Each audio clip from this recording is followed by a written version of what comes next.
This is the talk of Music City Real Estate. Welcome back to another episode of the talk of Music City Real Estate, where we educate and motivate all things real estate. Hey, my name is Monte Moore with Realty One Group Music City. Hey, and this is Carey Ann with CMG Financial and my mortgage team. Every week we'll be posting a new episode chock full of Nashville real estate value. Yes, and you can follow along and subscribe at thetalkofmusiccity.com. Got a question for us? Ask away. Questions at talkmusiccity.com. That's questions at talkmusiccity.com. Yes, and we have a couple special guests, Monty, today. We do. Mr. Jason Hoover is back with us again. Thank you so much for always being here and a huge supporter of the show. Always love being here. Thank you. He is now the broker of Realty One Group Music City in Franklin, Tennessee. I just became the active broker of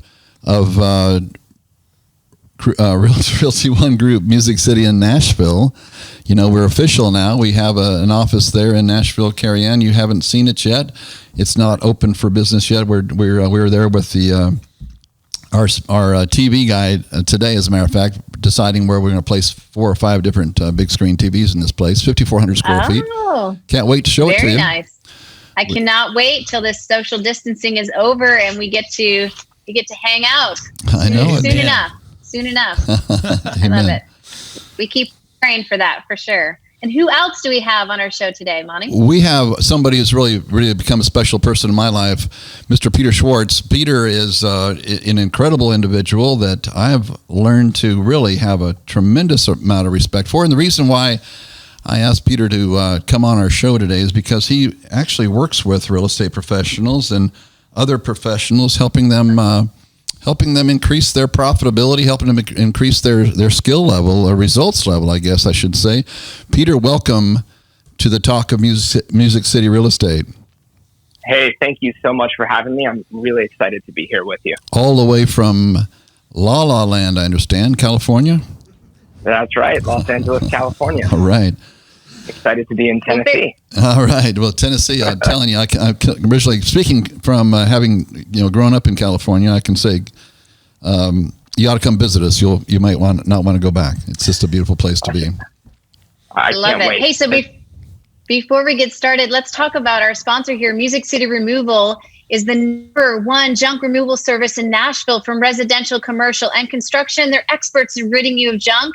Their costs include labor and dumping fees without any hidden or added expenses. Whether you need a full clean out or just one item removed, they have you covered. The Music City Removal team knows the importance of respect and trust while in someone else's home.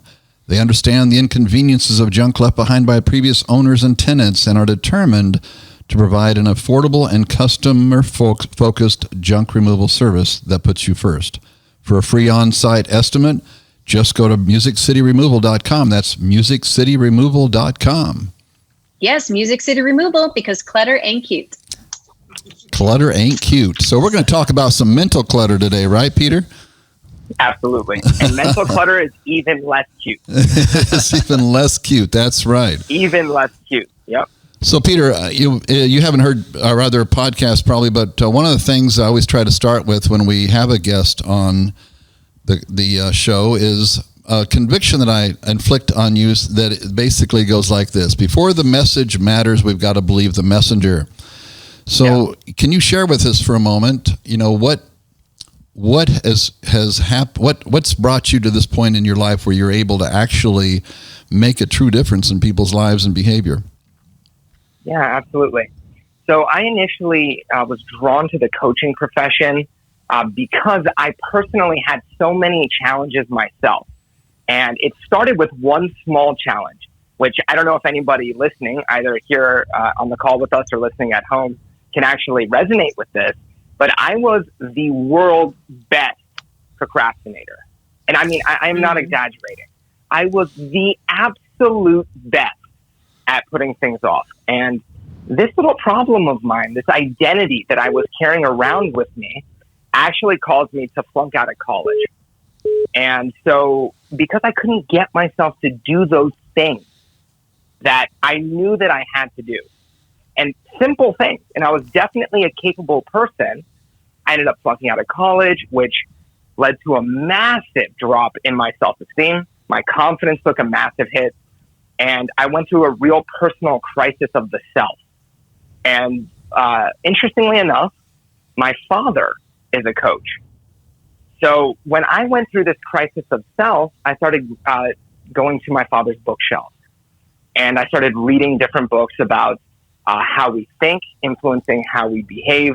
And ultimately, the most important thing that we can do to actually influence ourselves is change our belief system. And so I went on this quest of trying to rebuild myself, both rebuild my confidence, my self-esteem, also get over my lifelong procrastination thing. And so I ended up going to seminar, to training. I get certified in so many different modalities, you name it, hypnotherapy, past life this. I tried everything in search of finding something that could actually make a difference for my life and the lives of other people. Wow. And then I started my coaching practice once I found some effective techniques. But I found a video online that as soon as I heard what it was he was talking about, caused me to really lean in. And this idea that who we're being, our stories about ourselves, our beliefs about ourselves, ultimately impact every single area of our life. It impacts the quality of our relationships, but more importantly for business owners, our self-image, our self-concept, our beliefs about who we are, ultimately either provide a chokehold for the income in the business, or it creates an upward spiral that can become more generative if we have those right beliefs, the right self-image, the right stories about ourselves in place. So once I heard this, I immediately signed up for the coaching myself. And I got transformation after transformation in a really rapid progression. So my lifelong procrastination habit was gone after the course of an hour. And it wasn't until like a week later, I looked up at my clock. You know, if you're looking at your laptop, you have the time in the top right. And it was 10:30 p.m. And I had been working on my business since 4:30 that morning. And that was unheard of for me. And so that was when my eyes opened, the scales kind of fell from my eyes kind of thing. The light bulb goes off and I'm like, okay, if changing beliefs is this powerful, where changing one identity level belief can take the thing that I've struggled with the most and transform it in the course of 1 hour, what else is possible? So I started bringing this modality to agents. And agents who are struggling with the very same thing. Granted, they were never as bad as I was. They were never as much of a procrastinator as I was. But agents were struggling with being inconsistent in their lead gen, not making their calls.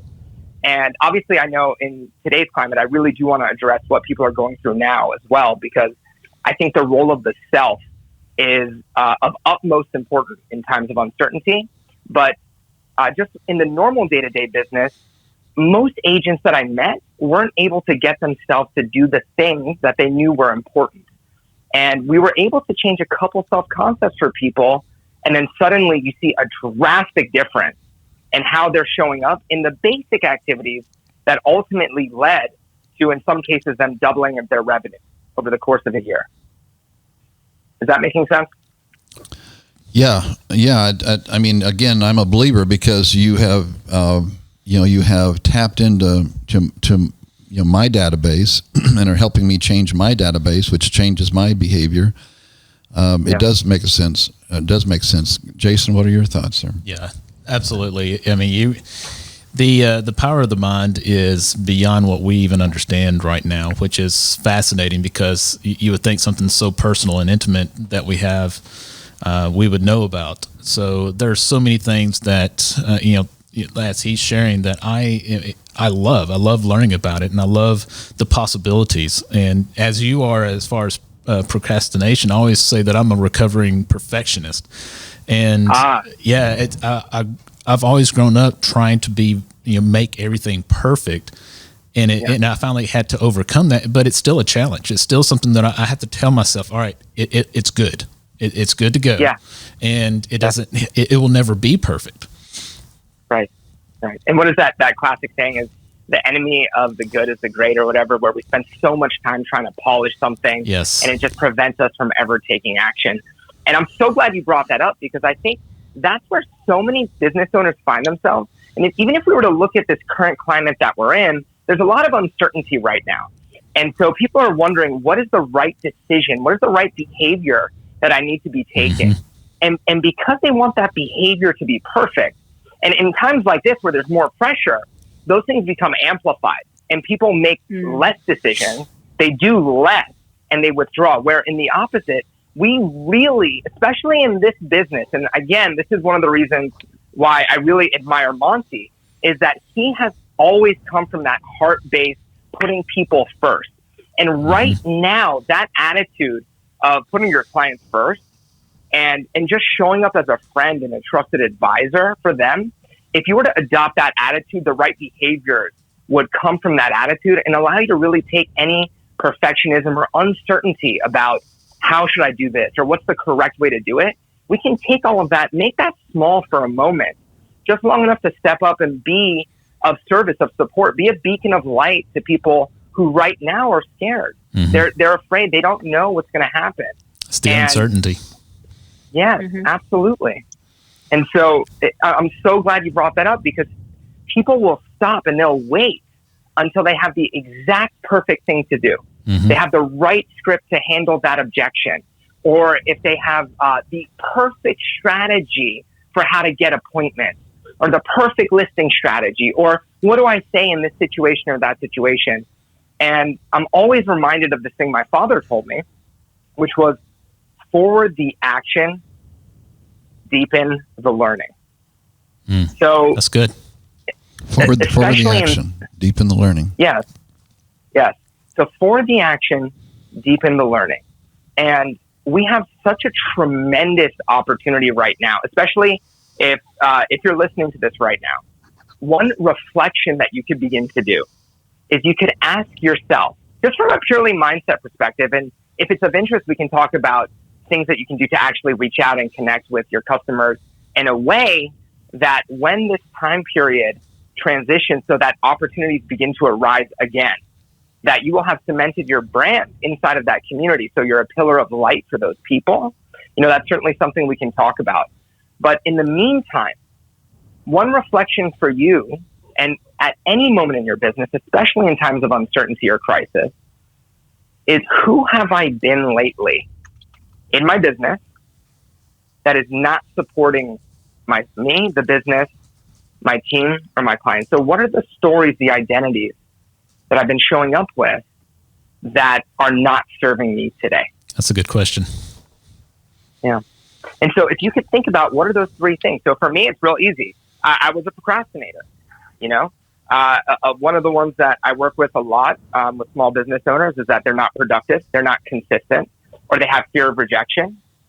And so what are the three things that have been getting in your way? And if you want to make it relevant to today's crisis, what are the three ways you've been showing up that are holding you back? And just jot those down. And I would invite you to really consider that, one, those are stories and labels that we've given ourselves. Obviously, in coaching, we go much deeper into this and help you rewrite that narrative and build a belief and a self-image that supports your business. However, it is a good opportunity for you to reflect on the fact that those are just stories that you've been carrying around. And if you can become aware that that's not necessarily true, yes, that's who you've been up until now.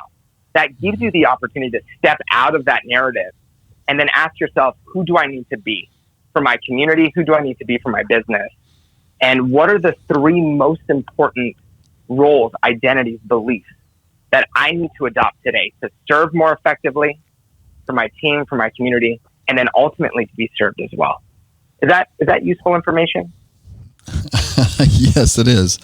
Yes, it is. I remember our first meeting, our first discussion, Peter, you shared with me that a belief is a thought we've built a database around or about. I think that is, now in retrospect, after us meeting for 4 times, and I've seen the things have changed in my whole mindset, my whole belief system that had been, pretty ingrained after 67 years. I pretty well had convinced myself that those things in the that helped me become who I am were non-changeable, not adjustable. If this is the way I am, I'm this way because of this. And I've always been okay with that, except that that wasn't really serving me, And one thing that, go ahead, Peter.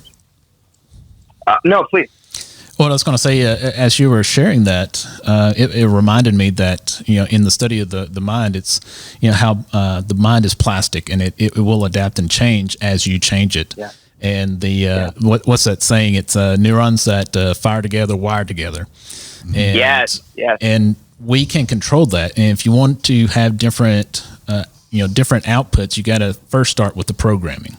And so you have to change that, and it's a domino effect that goes around the circle, and you will get the different output that you desire. 100%. And so can you break it down into a simple, hey Patrick, question? Peter, this is Carey Ann. So bring it to somebody who wants to understand this in a simpler form, right? So I have the same beliefs. I come across them often. Am I, when I'm at that situation where I know that belief is here and I understand the anxiety is coming, which is now moving me in a direction of freezing, right, or slowing me down towards execution or production? Am I asking myself these three questions, or like, am I, hitting my leg, or am I doing something that's getting me out of that belief system? Yeah, or what are those programming items that you're referencing that we should do in this simple form? It's a great question. So there's, I want to draw a distinction between what we would do in a coaching session and what I would advise listeners to do if they're listening and what they can do for themselves. So is it okay if I give the simple, this is what you can do listening to this now? And then after that, what I'll do, if it's advisable in your opinion, is I'll explain what beliefs are, how they function, and then how we can change them if you want to go deeper into that type of study. Does that sound good? Great. Sounds great. Thank you. Okay. Yeah. So if you're in a situation where an old habitual belief or an old habitual thought form is coming up, then you want to cultivate the ability within yourself to enter into what I call, or I didn't get this actually, I'm standing on the shoulders of giants here, but it's what's known as the observer perspective. And in meditation practices, they spend hours and hours and hours teaching people to be able to witness the thoughts and not identify with them. But recently, they've hooked people up to brain scans. And what they've learned is you actually don't have to spend years meditating to learn how to enter into that state. All you have to do is imagine that you could step out of your current situation and see yourself as a neutral third-party perspective. So you're literally in the midst of that habitual thought or emotion or the anxiety, whatever it was. I want you to stop and then actually physically step out of it and imagine that you can see yourself. So you're going to look at yourself having that response. You're going to notice your physiology. You're going to notice how you're breathing, how you're thinking. And then you're going to, just from that location of having stepped out of it and seeing yourself in that situation, the first thing that you'll notice is that the intensity of the emotions diminish. The second thing that you'll notice is now you have a new perspective, and it opens up more choices for you to begin to think differently. And when you're in that observer position, it's a lot easier for you to say, okay, what is that identity I need to step into? Okay, so I'm being, in this moment, I'm fearful and ... I step out of it. I see myself doing that. Okay, what do I need? And then adjust that image. Imagine yourself embodying that identity from head to toe. See yourself the way you would stand, carrying yourself with that energy, with that belief, with that thought pattern, and then step back into it and then go about your day. Now, this does take some practice to do. So, but the first thing to do would be to develop within yourself the ability to step back and see yourself from a neutral observer position. Does that make sense? Mm-hmm. Okay. That's helpful for sure. Good. The second thing is to begin to slow down. So typically what will happen... Slow down. We're in the real estate business. Slow down. That's not in her vocabulary, Peter. I don't think that's in my DNA, but I'm gonna go along with it. I'm gonna slow down. Okay. Well, for the sake of conversation, and as being in this business, is it fair to say that under normal circumstances, there are times when the stress level is high? Is that fair to say? Yes. Okay.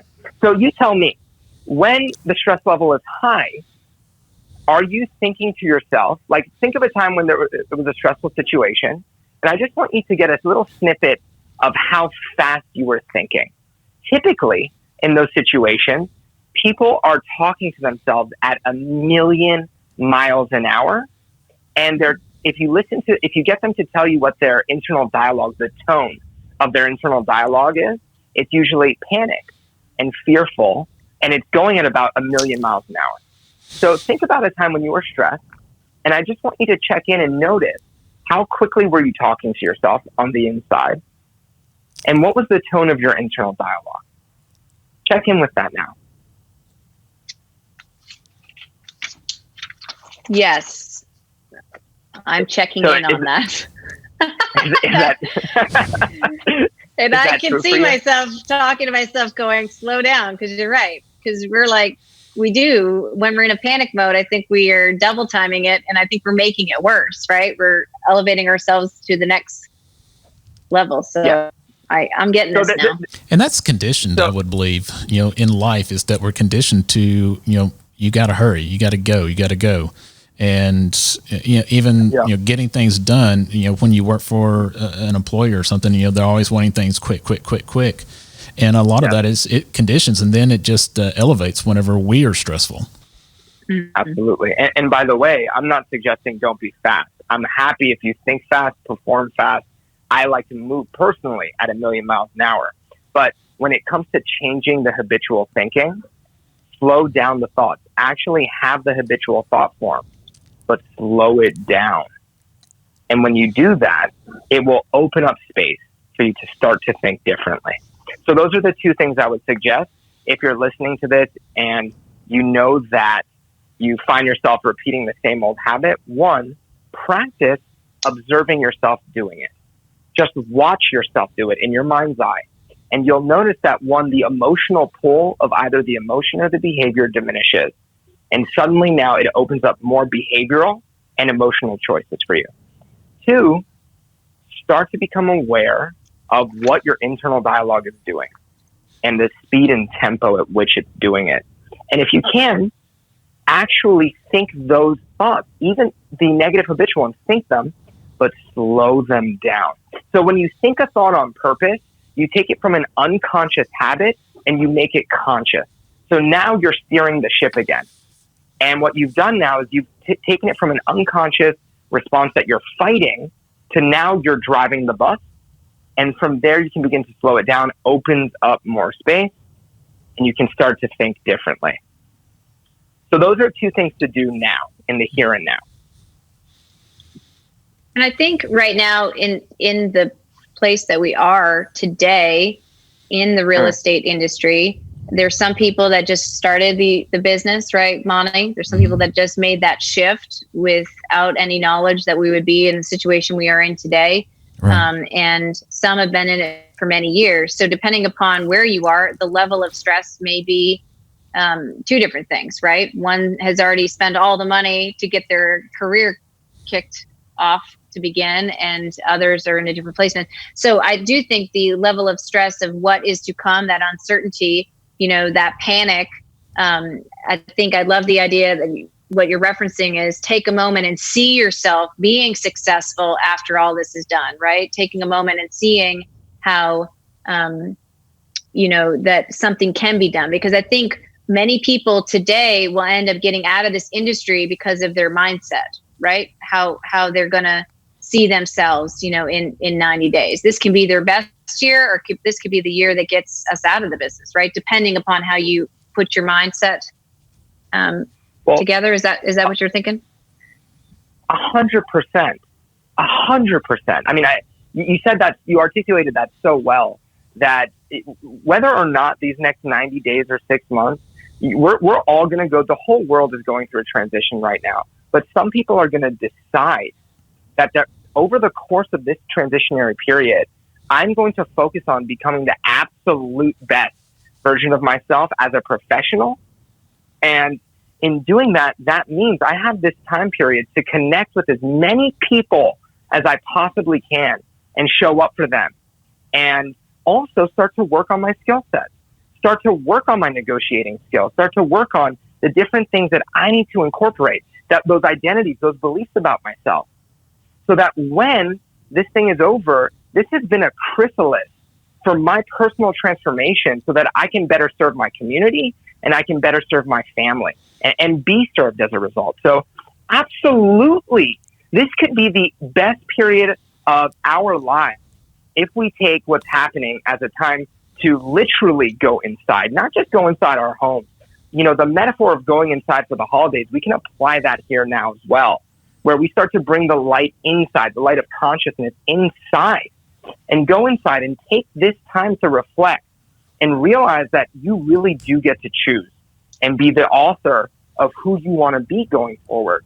And if that's what you're taking out of this, then that is such a tremendous blessing. And the amount that you can begin to grow spiritually, psychologically, and in terms of your skills during this period, you could come out of this thing poised to be the absolute best that you've ever been. And if you are reaching out and genuinely caring for people and talking to people, asking them how they feel during this time. Because one thing that we do know is people are actually still pushing transactions through right now. And I'm not suggesting that we do that. I think we should be safe and we should follow the guidelines that are in place.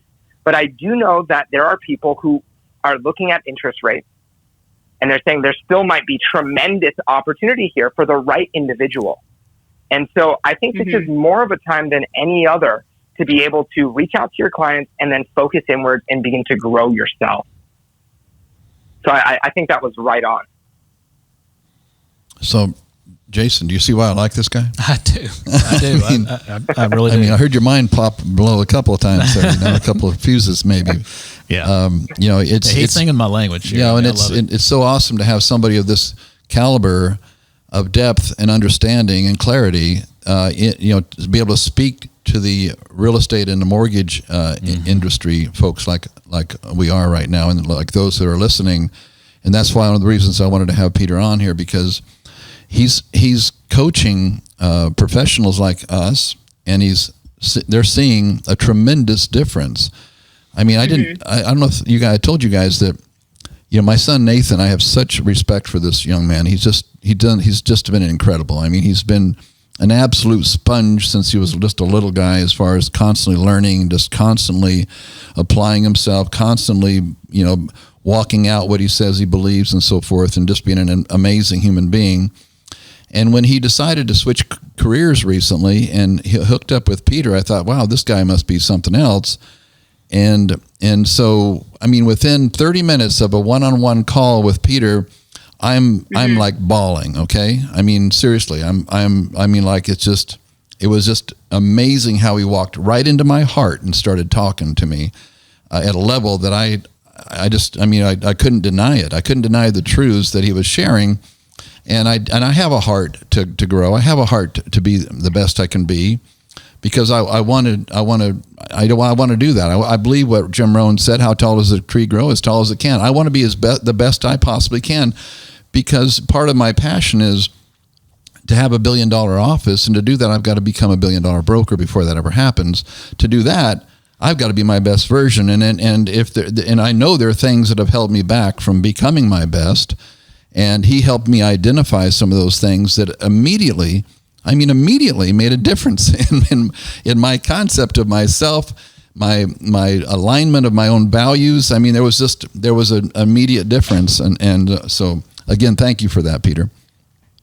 And it's my pleasure. And I was going to say, we have, one of the things that Peter has offered to do, Carey Ann, is a few of us, he's willing to take on as a challenge, maybe, so to speak, of here's what we'll do this once a week. We'll meet for an hour and we'll will help you change your life to another level. If for a few people, again, it's going to be a very small group that he's willing to do this for basically for free for the first month or two until you see the results. Then you have the same conviction that I do, that this is somebody that you want helping you become your best version.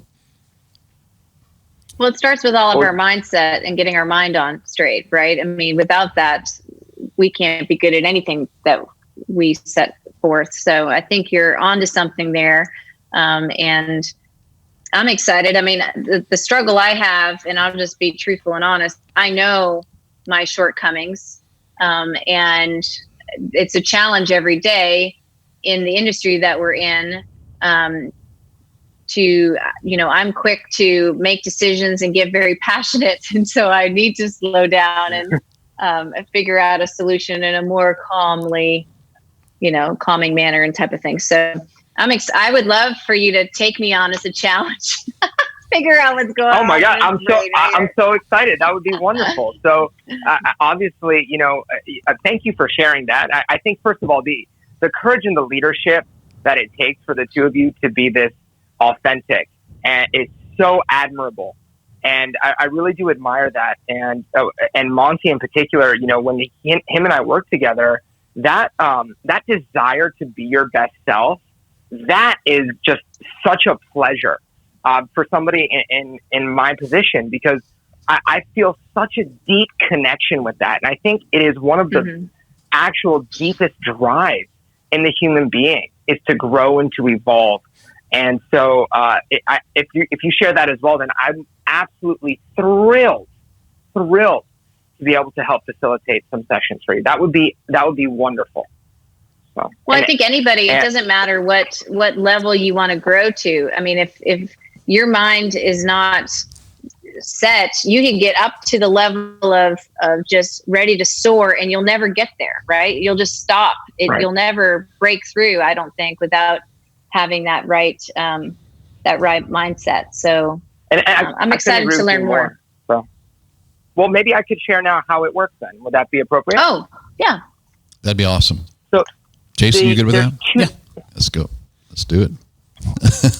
there are two primary techniques or modalities that I use inside of a coaching session. One, I truly do trust the individual, that if their mindset, like you said, Carey Ann, if their mind is on right, they're able to go out there and take the effective action.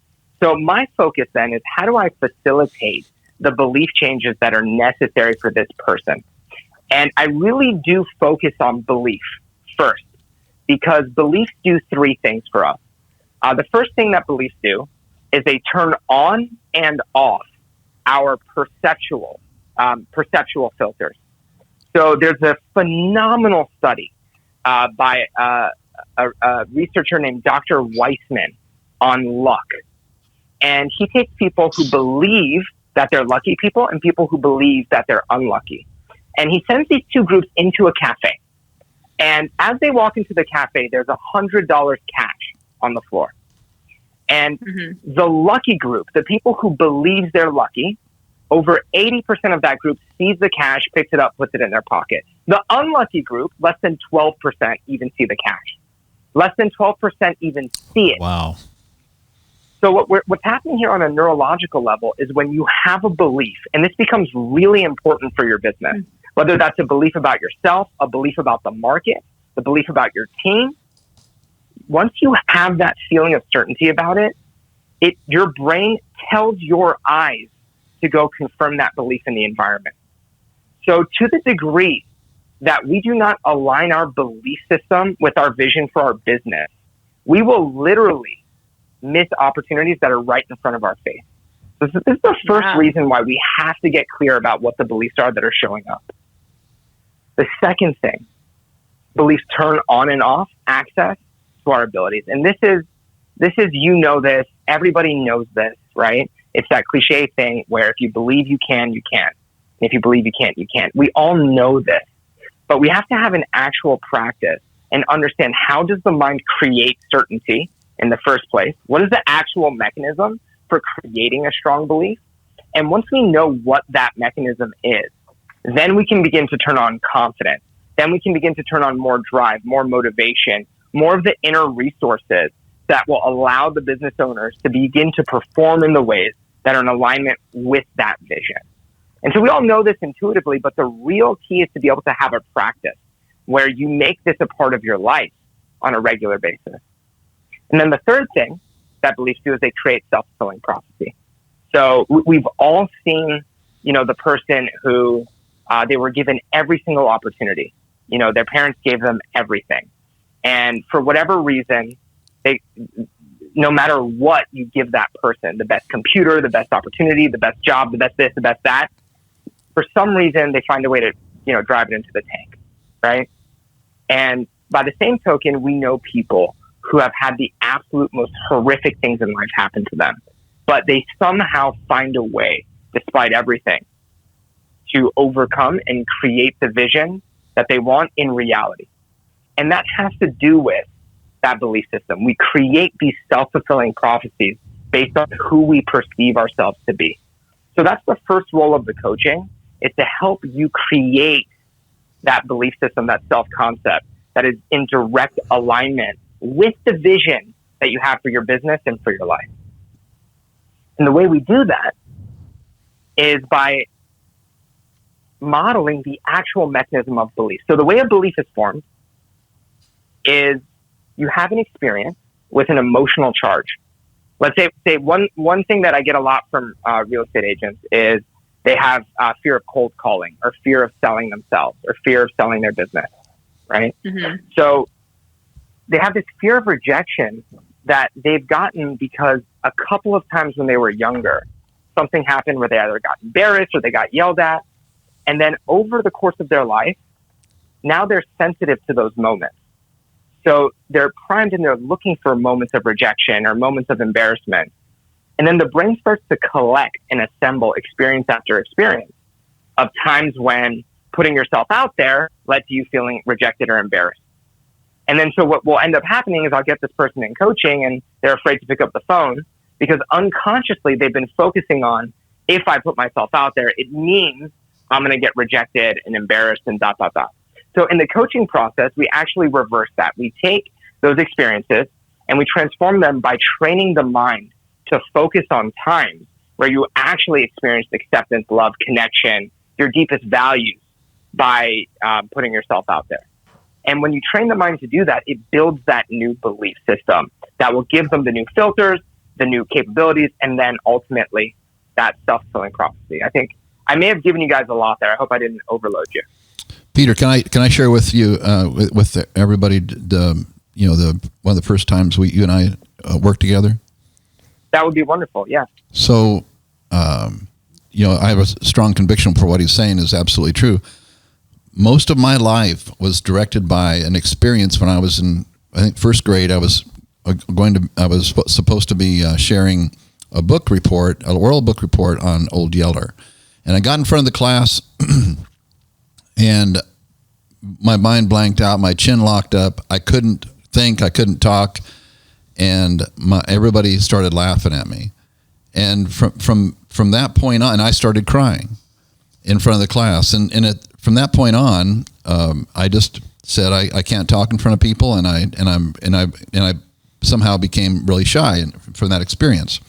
That was what I based my belief on, was that experience. It was super charged. You said emotionally charged. That was extremely emotionally charged for a first grader who couldn't ever possibly get in front of somebody and talk again. And then that extended to being shy and to a point of running to hide. I'll never forget when I was a younger kid also after that, running to hide one time because somebody was coming up the driveway, ended up breaking my ankle. And that was, again, emotionally charged, physically charged experience based on a belief system that directed my life, that gave me more not confidence, but more conviction that what I believed was true, and that was that I was super shy and we couldn't talk in front of people and so forth. So he helped me go into that and see that for what it was inside me, which was a kind of a bright light when it came to talking about that topic, and helped extinguish that kind of sort of by, not kind of sort of, but, I don't understand it. All I know is I'm a different person after dealing with that situation that had been an anchor in my mind or a directive in my mind. It no longer has any control over my belief system, which then makes a difference in my behavior. But, and I don't know that I barely can put words to that experience, Peter, except that's the best I could do because I'm still new to this whole. Well, thank you for sharing that experience. You did a wonderful job describing it. And that is exactly how these beliefs get formed. Two things happen to us at some moment in time. Doesn't usually have to be in childhood. It often is. And then our brain makes a decision and says, this is who I am. And in that particular instance, all we did was we went back to that experience because it's actually over. That happened so long ago. It's not here, but it's here in the fact that the unconscious mind has held on to it. So what we do is we go back and we resource the younger you. We say, okay, if you had confidence, we give that younger you confidence. We give you all the things that you needed in that moment to make a new decision. And once you've done that, then you recode that entire experience. And the unconscious now begins to assemble new experiences and bring together new experiences into the form of a belief. And that, you saw how powerful it was, Monty, and you experienced it, you felt it. And there was some real powerful catharsis and then also some transformation that occurred there. And it can be, it's not always as simple as one 20-minute session can change that belief, but oftentimes it really is. And once you've done that, you've created an entirely new self-fulfilling prophecy for yourself. And to me, it's the greatest freedom is to be able to direct your own neurology. I think a lot of people, and one thing I struggled with early on, if for those that knew me as a kid would know that I was the wallflower. My mom always said, can you be more like Jennifer, who is talker and who is more of the extrovert, and I was more of the introvert. And it's kind of funny how we've now changed roles. I'm more out there and she's more behind the scenes now. But one thing I think that helped me, and maybe a lot of people out there, I don't think they realize and believe truly that they're worth it, right? I do think there's something to be said with having a true love for you and being and know that you can be a success. I used to look at all these people as these creatures of that I could never reach. They're way up there in the universe. And I would look at these folks and I was like, well, I would just dream about it, but I would never think it was ever possible until I changed my mindset. And I was then able to surpass and do some things that they've never, done. And so I do think it starts with folks truly believing in themselves. Is that a big part of that too? Yeah. So thank you. It really is a tremendous thing. You mentioned two, I think, core beliefs that are so huge. One is you have to believe it's possible. Like you have to believe success is possible for you. And something has to happen, either a mentor, a trusted friend, somebody can speak to you in a way where you really hear it on a deep level that, you can be that person and have that success. And until you really begin to internalize that, then you won't find yourself drawn to the right types of books, materials, mentors, coaches, whatever, podcasts, right? But once you do internalize that, then the door opens and you can start to look for ways. And so that's the first one, is you have to believe it's possible for you.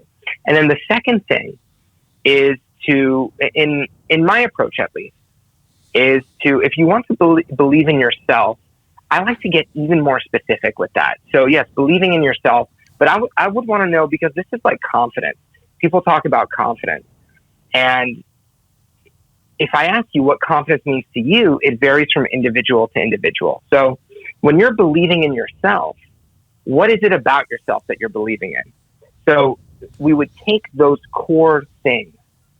So would you mind role playing, Carey Ann? Sure.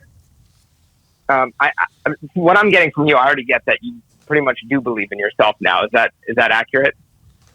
Well, I always say I'm the most confident business gal and most unconfident personal gal. Like I have a lot of, behind the scenes, I'm a different person. I sometimes feel like I wear that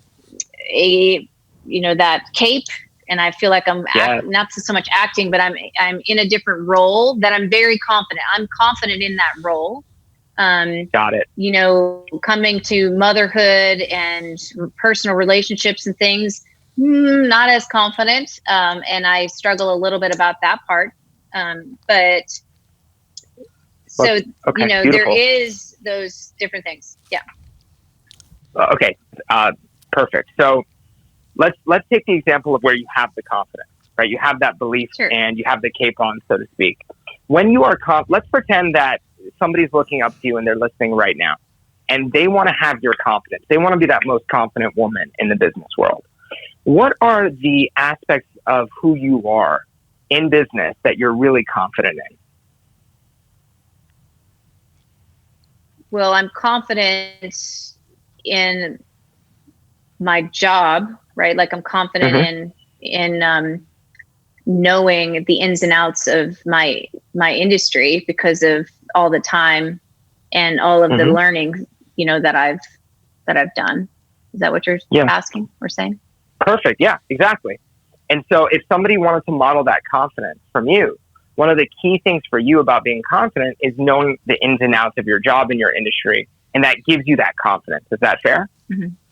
Yes. And then in a separate area where you want to have more confidence, I would want to find out more about what would that be like if you had the confidence in another area, right? And this is usually the case for whenever we hear words like self-belief or confidence. If we can go deeper into when you're being that confident person, when you have that self-belief, there's going to be several core identities that you've adopted. So you might be a loving person, you might be connecting, you might be a successful person, a consistent person. There are these different qualities of the self that begin to emerge when you're really embodying the type of confidence that you want to have in those areas. So in terms of self-belief, just to bring it back to that, I like to get more specific because if I tell, we could say, yes, believe in yourself. But when you meet individuals who really do have high levels of self-belief, the reason they have high levels of self-belief is because they're very congruent in the individual qualities of their self-confidence, right? Confidence in the self. And so they know what qualities of the self matter to them, and they're confident that that's who they are. And so that's one way that we can work on that. We would ask an individual, we would say, okay, so you want to believe in yourself more. What will be true? What are the qualities of self that will be present? And then once we have that, we can begin to train the unconscious, like we did with Monte, to start to build that new perception and that new belief system.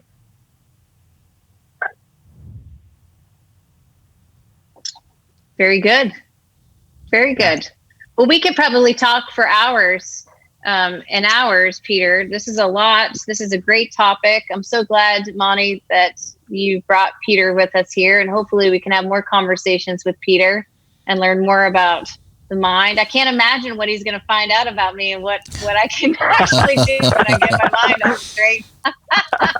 I could listen to this guy, for hours. He speaks right to your soul. When he starts talking with you one-on-one, especially, just like he's got, like he read your mail. It's a pretty insightful and enlightening. But yeah, I thank you, Peter, for coming on today. I know that all of us, I believe, really enjoyed this, and I know the listeners are as well.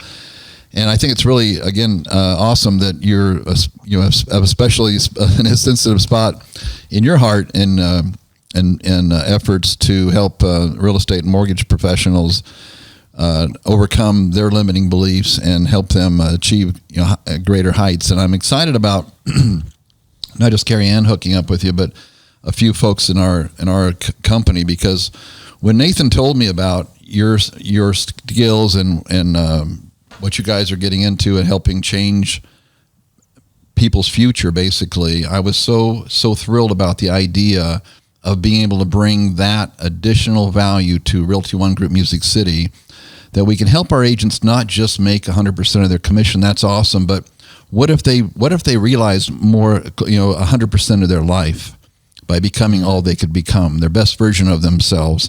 To me, that, and of course, real estate provides, it allows that path to walk on that helps you exercise those muscles, maybe new muscles that you're just gaining a hold of, which I know is part of the process.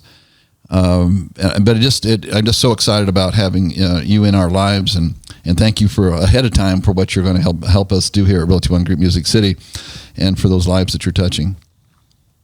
Well, thank you so much, everybody, for having me on and letting me share what I'm most passionate about in the world with. And I look forward to being able to share the self-concept model and providing as much value as I can for everybody. So thank you so much. I really do appreciate it. Well, thank you. And what we learned today is forward the action and deepen the learning. So thank you again, Peter Schwartz. For more podcasts, check out talkmusiccity.com, and we'll see you back next week.